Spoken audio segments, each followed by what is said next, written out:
नमस्कार। बीते कुछ सालों में चाइल्ड पोर्नोग्राफी के मामले में दर्ज होने वाले केसों की संख्या बहुत तेजी से बढ़ी है। एनसीआरबी के आंकड़े देखें तो ये बताते हैं कि मामले 2018 में जहां 44 पे थे, 2171 तक पहुंच गए। और पिछले महीने सुप्रीम कोर्ट ने इससे जुड़ा एक ऐतिहासिक फैसला दिया तो ये एक बार फिर खबरों में रहा।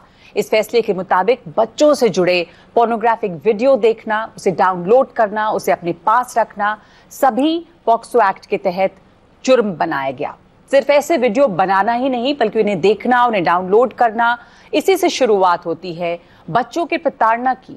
और इसका बड़ा प्लेटफॉर्म है वो ऑनलाइन दुनिया, जहां इस तरह के खौफनाक शिकारी घूम रहे हैं जो बच्चों को साइबर स्पेस में अपना शिकार बनाते हैं। तो आज इस शो में हम बात करेंगे सुप्रीम कोर्ट के उस फैसले की। इसमें क्या खास बातें हैं, इससे चाइल्ड सेक्सुअल अब्यूज को कम करने में किस तरह मदद मिलेगी और क्या इसकी मदद से कभी भी ये खत्म हो पाएगा।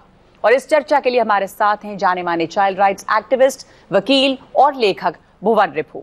स्वागत है आपका। भुवन रिभू ने एक बहुत महत्वपूर्ण किताब भी लिखी है चाइल्ड मैरिज पे, जिसका नाम है children have children, tipping point two and child marriage. और आज की बातचीत के लिए ये सबसे अहम है क्योंकि भुवन रिभू ने ही सुप्रीम कोर्ट में वो याचिका दायर की जिस पर सुप्रीम कोर्ट ने बाल यौन शोषण से जुड़ा ऐतिहासिक फैसला दिया है।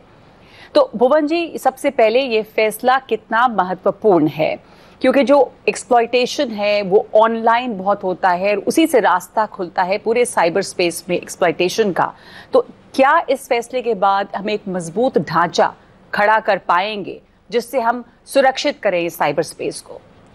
ये फैसला न केवल भारत के लिए बल्कि पूरी दुनिया के लिए बच्चों की सुरक्षा के लिए एक नज़ीर है, एक प्रेसिडेंट है।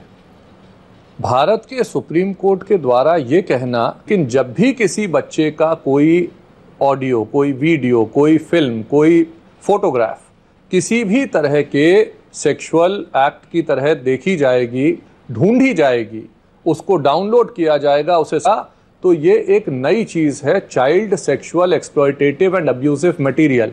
ये नई परिभाषा सुप्रीम कोर्ट ने दी सबसे पहले, जो पोर्नोग्राफी की अवधारणा को पूरी दुनिया में बदलता है कि ये बच्चे का अगर है तो अपने आप में शोषण है, नंबर एक। दूसरा, इंटेंट को खत्म कर दिया गया। आप बच्चे का अगर शोषण का वीडियो देख रहे हैं तो आप किसी बच्चे के बलात्कार की डिमांड को क्रिएट करते हैं। वो बच्चे का वीडियो नहीं है, वो एक बच्चे का बलात्कार है जी। आप एक बच्चे के रेप को अगर प्रमोट करते हैं तो आप इसके लिए जिम्मेदार माने जाएंगे। इसमें इंटेंट नहीं चलेगी कि आप सर्कुलेट कर रहे थे या बेच रहे थे, ये सब नहीं। तीसरी और सबसे महत्वपूर्ण बात यह है कि ये एक ऐसा अपराध है जिससे कोई बच्चा सुरक्षित नहीं है जी। हर बच्चा किसी के भी घर में हो, अगर वो इंटरनेट पे है तो फोन के बात कर रहा है, किस तरह की चीजें एक दूसरे के साथ शेयर कर रहा है, उसे क्या दिखाया जा रहा है, कौन उसे एंटाइस कर रहा है, ट्रैफिकिंग का शिकार बना रहा है, छोटी बच्चियों को शादी का लालच देके कौन लेके जा रहा है, कौन बच्चियों से या बच्चों से अपने वीडियो बनवा रहा है और इसे पूरी दुनिया में सर्कुलेट कर रहा है जी। ये तमाम चीजें इंटरमीडियरीज को भी पता होती हैं। और सुप्रीम कोर्ट ने कहा यदि एक इंटरमीडियरी को, सोशल मीडिया कंपनी को पता है तो उसे भारत में पुलिस को ये रिपोर्ट करना ही पड़ेगा जी। जैसा आपने बताया कि चूंकि परिभाषा ही बदली तो एक पैराडाइम शिफ्ट है और जो पहले अपराध नहीं था वो अब अपराध बनता है। तो आपने इसके खिलाफ जो लड़ाई शुरू की, याचिका दायर की, उसके पीछे वजह क्या थी? आपको किस चीज ने प्रेरित किया इस याचिका को दायर करने के लिए? बच्चों की सुरक्षा और बच्चों के बलात्कार को लेके इस पे हम लोग काफी सालों से काम कर रहे हैं, लेकिन इस साल की शुरू में एक अखबार फ्रंट पेज पे खबर छपी कि मद्रास हाई कोर्ट ने एक व्यक्ति को बाइज्जत बरी कर दिया, उसके खिलाफ एफआईआर क्वॉश कर दी, जो कि बच्चों के इस तरह के वीडियो को ढूंढ रहा था, जिसके खिलाफ मिनिस्ट्री ऑफ होम अफेयर्स ने, भारत सरकार ने जिसको आइडेंटिफाई किया, जिसको अंतर्राष्ट्रीय एजेंसीज ने आइडेंटिफाई किया। ये इंटेलिजेंस और इस आदमी का आईपी एड्रेस शेयर किया गया लोकल तमिलनाडु पुलिस के साथ। तमिलनाडु पुलिस ने इस पे कार्रवाई की और माननीय उच्च न्यायालय ने अपने इस फैसले में इसको बाइज्जत बरी कर दिया। एक बच्चे का बलात्कार हो रहा है, एक आदमी उस बलात्कार को और ज्यादा उकसा रहा है, उसको ढूंढ रहा है, उसके पैसे दे रहा है, उसको डाउनलोड कर रहा है। वो व्यक्ति जो कि लगातार इस तरह के वीडियोस ढूंढ रहा है, अगर वो अपराधी नहीं है तो फिर अपराधी कौन है? इसको बाइज्जत बरी करना न केवल कानून के लिए एक धब्बा था, बल्कि अगर हम बच्चों की सुरक्षा की बात करना चाहते हैं तो अगर आप इसको छोड़ देते हैं और अखबार के फ्रंट पेज पे यह छपता है कि यह अपराध नहीं है, तो आप इसको बढ़ावा दे रहे हैं। और इस तरह के अपराध को बढ़ावा देके हम जिस समाज का निर्माण करना चाहते हैं, वो भारत का न केवल हर बच्चे को असुरक्षित बनाएगा, बल्कि विकास के रास्ते में सबसे बड़ी रोड़ा बनेगा। तो अगर बच्चे सुरक्षित नहीं हैं तो देश का विकास नहीं हो सकता। ये सोच के हमने सोचा कि इसके खिलाफ हमको सुप्रीम कोर्ट आना चाहिए। तो हमने एक just rights for children alliance बनाया। पूरे देश के 175 से ज्यादा संगठनों को साथ लेके हमने एक ट्रस्ट का निर्माण किया, जिसमें 5 संगठन आगे आए। उस ट्रस्ट के माध्यम से हमने सुप्रीम कोर्ट में ये याचिका दायर की। ये सुप्रीम कोर्ट का एक इसलिए भी ऐतिहासिक कदम है क्योंकि ये फैसला मद्रास हाई कोर्ट का आया जनवरी में, फरवरी में इसकी तैयारी करके याचिका दी, मार्च में इसकी सुनवाई हुई और 6 महीने के भीतर सुप्रीम कोर्ट ने न केवल इसकी सुनवाई समाप्त की बल्कि इस पे फैसला दे दिया। इसकी जो लीगल लड़ाई थी वो भी बहुत अनोखी रही कि कैसे इस मामले को यहाँ पहुंचाया जाए। इस फैसले में भुवन जी एक अहम सुझाव है कि चाइल्ड पोर्नोग्राफी और जो child sexual exploitative and abuse material है CSEAM, उसके बीच फर्क करना, क्योंकि जो CSEAM है वो इस तरह के घिनौने अपराध का जो दायरा है उसको बहुत बेहतर तरीके से और सामने लाता है। तो वो है क्या ये जो फर्क है दोनों में? ये सुप्रीम कोर्ट ने कहा कि पोर्नोग्राफी की जब बात की जाती है तो लोगों के मन में ये विचार आता है कि ये एक बड़ों की आदत है, कोई देखना चाहता है, कोई उसको इंडल्जेंस की तरह देख रहा है जी। लेकिन जैसे ही ये बच्चा इसमें आ जाता है वो अपने आप में शोषण है। और न केवल शोषण वो एक बार है जो कि बच्चे का रेप हो रहा है, जितनी बार वो वीडियो सर्कुलेट होता है, जितनी बार वो डाउनलोड होता है, जितनी बार वो ढूंढा जाता है, उतनी बार उस बच्चे का शोषण लगातार होता है। जी। और ये एक ऐसा अपराध है जो कि परपेचुइटी में है, क्योंकि एक बार आपने वीडियो बना के अगर ऑनलाइन डाल दिया तो हमेशा के लिए आ गया। इसलिए सुप्रीम कोर्ट ने कहा बच्चे का वीडियो पोर्नोग्राफी हो ही नहीं सकता, ये अपने आप में शोषण है अगर इस तरह का सेक्सुअल एक्ट करते हुए बच्चे को दिखाया जा रहा है तो उन्होंने कहा child sexual exploitative and abusive material, यानी बच्चे का जो भी इस तरह का शोषण करने का मटेरियल है, चाहे ऑडियो फाइल, चाहे फोटोग्राफ, चाहे वीडियो, चाहे कुछ और, ये जो है पोर्नोग्राफी के साथ इसको तुलना नहीं की जानी चाहिए। ठीक है। तो ये बिल्कुल अपराध है सीधे सीधे, इसको आप पोर्नोग्राफी से इसकी तुलना नहीं कर सकते। और इस फैसले के विस्तार में जाएं तो बहुत सारी परतें हैं। एक नियत की बात होती है कि पोर्नोग्राफिक सामग्री को रख रहे, स्टोर करना, उसे आगे बढ़ाना, जो पॉक्सो एक्ट के तहत नहीं था। तो अब इससे जो है चीजें किस तरह से बदलेंगी, ये जानना भी बहुत जरूरी है। दरअसल ये अपराध तो था, स्टोर करना ये अपराध था, फॉरवर्ड करना, स्टोर करना, डाउनलोड करना, सीक करना, ढूंढना और इसको सर्कुलेट करना, बेचना, सब अपराध था। समस्या ये है कि हम बच्चों के शोषण को, बच्चों के बलात्कार को, बच्चों के अब्यूज को मैकेनिकल दृष्टिकोण से एक स्पेसिफिक कानून के तहत नहीं देख सकते जी। कानून को अनुपालन कानून का बहुत जरूरी है, लेकिन न्याय की लेंस के साथ होना चाहिए, न्याय की सोच, न्याय की दृष्टिकोण से होना चाहिए। यहां क्या था, पॉक्सो का सेक्शन 15 कह रहा है यदि आप स्टोर करते हो तो अपराधी हो। सेक्शन 2 कह रहा है 15(2) स्टोर अगर सर्कुलेट करते हो तो उससे बड़े अपराधी हो। सेक्शन 15(3) कहता है सर्कुलेट करके, स्टोर करके बेचते हो तो उससे बड़े अपराधी हो। माननीय उच्च न्यायालय ने यह कहा कि आप चूंकि इसको सर्कुलेट नहीं कर रहे थे तो आप अपराधी नहीं हो। ये नहीं है कि आप जो है सेक्शन 15(2) पढ़ रहे हो तो सेक्शन 15(1) खत्म हो गया। ये नहीं है कि भारत का IT एक्ट सेक्शन 67B जो ये कहता है कि ढूंढना ही अपराध है। आपने अगर कानून को केवल उतने से एक दृष्टिकोण से देखा कि जो ये एक सेक्शन है इसमें अपराध है कि नहीं है, इसके अलावा नहीं देखा, सुप्रीम कोर्ट ने कहा ऐसा नहीं है।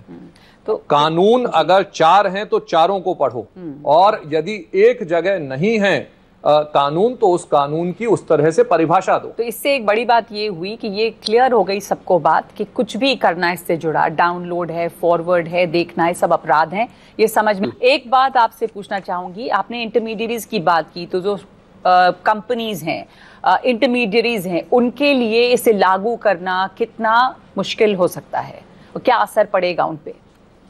ये जो भी बिजनेस करता है भारत में, चाहे भारतीय कंपनी हो चाहे विदेशी कंपनी हो, उसकी नैतिक जिम्मेदारी है, उसकी सामाजिक जिम्मेदारी है और अब उसकी कानूनी जिम्मेदारी है कि अगर उसके प्लेटफॉर्म पे किसी बच्चे का शोषण हो रहा है तो वो यहाँ पे इसको रिपोर्ट करे। जी। ये सभी इंटरमीडियरी कंपनीज अमेरिका में एक नॉन गवर्नमेंट ऑर्गेनाइजेशन है जिसको रिपोर्ट करती हैं। वो नॉन गवर्नमेंट ऑर्गेनाइजेशन अमेरिका का भारत के मिनिस्ट्री ऑफ होम अफेयर्स को ये सारी फाइलें शेयर करता है। जी। भारत के पहले एनसीआरबी को करता था, अब इंडिया साइबर कोऑर्डिनेशन सेंटर है मिनिस्ट्री ऑफ होम अफेयर्स का, वो सर है पुलिस को, पुलिस उस पर कार्रवाई करती है। ये सिस्टम बना हुआ है। ये इसका अर्थ ये है सीधा सीधा कि इंटरमीडियरी कंपनीज के पास ऑलरेडी इंफ्रास्ट्रक्चर है। अच्छा। इनके पास वेयरविदॉल है। ये जो है अमेरिका में बैठे एक कंपनी को अगर रिपोर्ट कर सकते हैं तो ये भारत के भी सरकार को, पुलिस को रिपोर्ट कर सकते हैं। जहां पे कानून सख्त है वहां पे तो आप रिपोर्ट कर रहे हो। भारत में आज कानून बन गया है और ये भारत में रिपोर्ट इसलिए करना इनकी मजबूरी हो गई है। तो लेकिन इसके जो फॉरेंसिक लैब हैं, जो इंफ्रास्ट्रक्चर है, वो भारत को अभी और ज्यादा उस पे इन्वेस्ट करने की जरूरत है। तो भुवन जी, इसकी जो सजा है, ये अपराध है, तो ये सजा कितनी है अलग अलग कानूनों में? ये सजा जो पॉक्सो के अंदर है वो तो कम है, लेकिन आईटी एक्ट में ढूंढना, सर्च करना, डाउनलोड करना, कलेक्ट करना, इसकी सजा 5 साल तक है और 5 लाख रुपए तक इसमें जुर्माना किया जा सकता है। तो ये सोचना जरूरी है कि ज्यादा से ज्यादा इसको गंभीर अपराध मानते हुए, इसको ऑर्गेनाइज्ड क्राइम की श्रेणी में रखते हुए इनको सजा दी जाए। और ये सजा न केवल उस व्यक्ति की है जो कि खुद डाउनलोड कर रहा है, बल्कि वो व्यक्ति जो रिपोर्ट नहीं कर रहा वो भी बराबर का भागीदारी है। अगर इस तरह के ग्रुप में कोई शामिल है और ये कहता है कि मेरे पास तो ग्रुप में किसी ने फॉरवर्ड कर दिया था, सबकी बराबर और सामूहिक जिम्मेदारी। तो ये बहुत महत्वपूर्ण बात है कि अगर किसी आप ग्रुप में शामिल हैं जहां पर ऐसे मटेरियल फॉरवर्ड किए जा रहे हैं और आप उसे रिपोर्ट नहीं करते, तो ये भी सजा है। तो सावधान रहना इसके लिए बहुत जरूरी है, सबके लिए सबक है। जी। तो अब ये लोग कहाँ शिकायत करें? अगर किसी ने शिकायत सीधा लोकल पुलिस को करें, 112 पे करें, 100 को करें। शिकायत सीधा एनसीपीसीआर को कर सकते हैं, राष्ट्रीय बाल अधिकार संरक्षण आयोग को। मिनिस्ट्री ऑफ होम अफेयर्स का साइबर क्राइम डिवीजन है पूरा, India cyber crime coordination centre, उस पे सीधी रिपोर्ट की जा सकती है। ये जरूर है कि जहां एक तरफ कानून बना, पुलिस के लिए भी ये मैंडेट होना चाहिए कि यदि आपके पास इस तरह की शिकायत आई तो आप तुरंत एफआईआर में कन्वर्ट करके उस पर कार्रवाई करेंगे। पुलिस उसे गंभीरता से ले और पुलिस उसे गंभीरता से ले। और सबसे जरूरी बात यह है कि जो भारत का मेटी है, ministry of information technology and e governance का जो पूरा ये सारा काम करता है, मेटी की इंटरमीडियरीज को लेके स्पेसिफिक गाइडलाइन है कि हर राज्य सरकार इस तरह के सरकारी एजेंसीज को नॉमिनेट कर सकती है, डेजिग्नेट कर सकती है, जो यदि इंटरमीडियरीज को कहेंगे कि इस तरह के वीडियो को टेक डाउन करो तो उन्हें तुरंत करना पड़ेगा। तो इस पूरे विषम जो पूरा इसका माया जाल है, इसको सिंप्लीफाई करके देखने की जरूरत है। कंप्लेंट करना समाज की, आपकी और हमारी सबकी जिम्मेदारी है। बिल्कुल। तो इस जिम्मेदारी पे भी बात करूंगी। एक छोटा सा ब्रेक ले रहे हैं इस खास शो में और जानेंगे कि किस तरह से बच्चों के आसपास की जो दुनिया है उसे संवेदनशील बनाएं, उनको जागरूक बनाएं और हमारी क्या जिम्मेदारी है। बात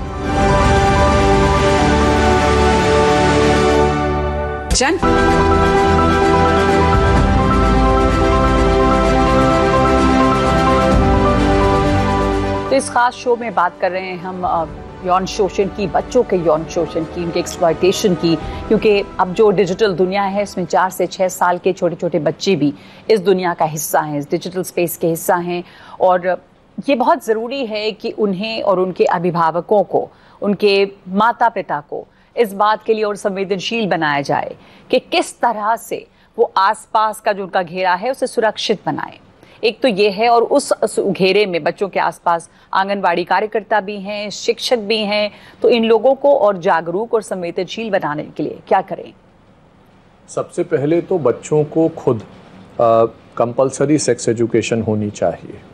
यदि उनको अप्रोच करता है इस तरह की साइबर दुनिया बिल्कुल छोटे से शुरू बिल्कुल छोटे से शुरू होता है, और जो ये इस तरह के क्रिमिनल हैं ये देख ही नहीं रहे कि वो बच्चे की उम्र क्या है, तो जो ऑनलाइन है वो असुरक्षित है जी। दूसरा, सुप्रीम कोर्ट ने ये कहा बहुत ही खास तौर पे कि बच्चे के बाद परिवारों की जिम्मेदारी है कि वो इस तरह से अपने बच्चों को भी बताएं और ये देखें कि वो किससे बात कर रहे हैं, कितनी बात कर रहे हैं, और ये अगर इस तरह की कोई घटना हो जाती है तो उसे रिपोर्ट करें तुरंत।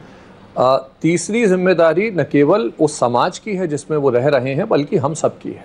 अगर इस तरह लोग ढूंढ रहे हैं तो लोगों को ये समझना पड़ेगा कि वो चाइल्ड पोर्नोग्राफी नहीं ढूंढ रहे, वो एक बच्चे के बलात्कार को जन्म दे रहे हैं, उसकी डिमांड कर रहे हैं।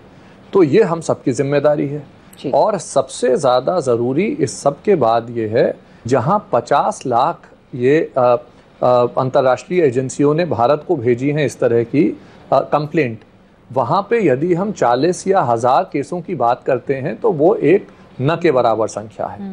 जब बच्चे सुरक्षित नहीं हैं तो जो इस तरह के क्रिमिनल हैं उस क्रिमिनल को भी आइडेंटिफाई करके तभी पकड़ा जा सकता है जब ज़्यादा से ज़्यादा लोग रिपोर्ट करें, ज़्यादा से ज़्यादा पुलिस इस पे कार्रवाई करे और तुरंत करे।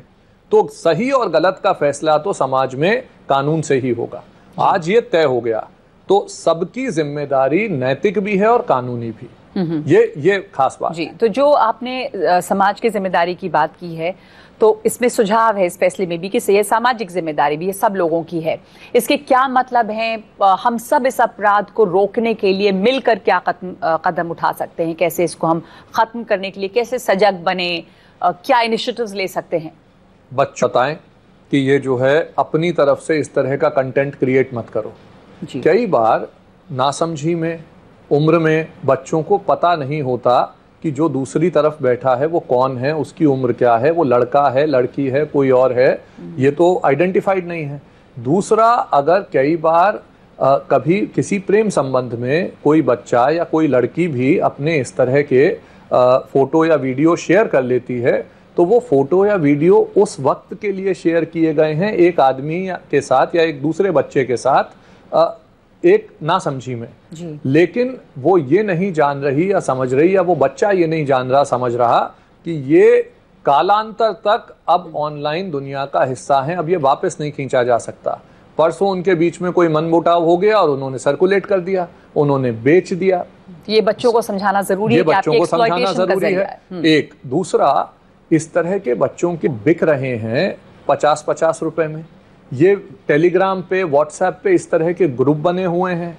ये ऐसी दुनिया है जो हमारे आपके बीच में है। अपराधी की जगह काउंसलिंग तभी होगी जब वो काउंसलिंग जेल में होगी।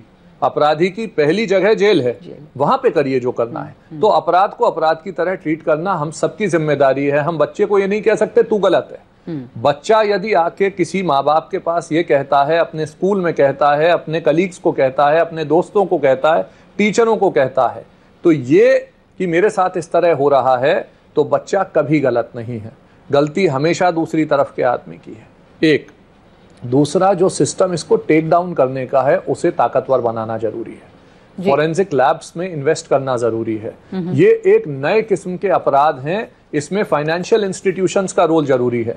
और जितने लोग इसमें आइडेंटिफाई हो रहे हैं इस तरह के आईपी एड्रेसेस, वो सभी लोगों को आइडेंटिफाई करके national database of sex offenders में उनका नाम जाना चाहिए।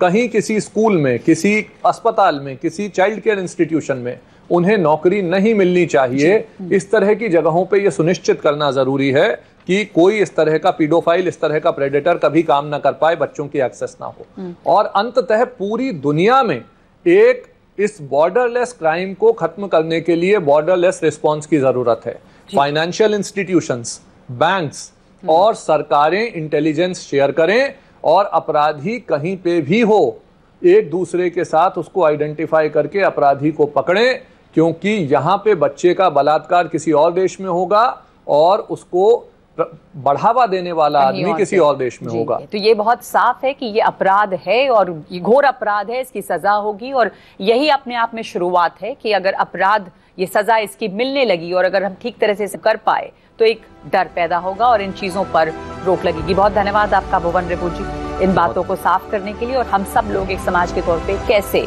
इसे रोक सकते हैं जानने के लिए। धन्यवाद। ये